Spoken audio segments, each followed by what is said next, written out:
Hello viewers, in this video I'll show you how to fix side back button not showing on Realme phone. So let's see the solution.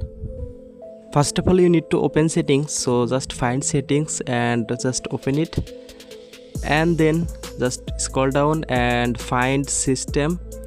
Just click on system, and then here you can see system navigation. Just click on this option, and then here you can see two options: button navigation and gesture navigation.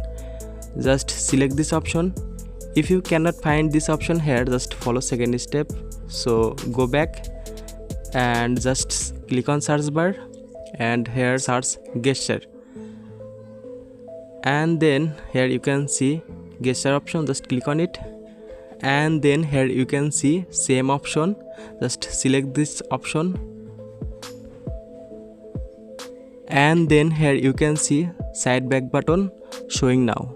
So thanks for watching. Don't forget to like, comment and subscribe.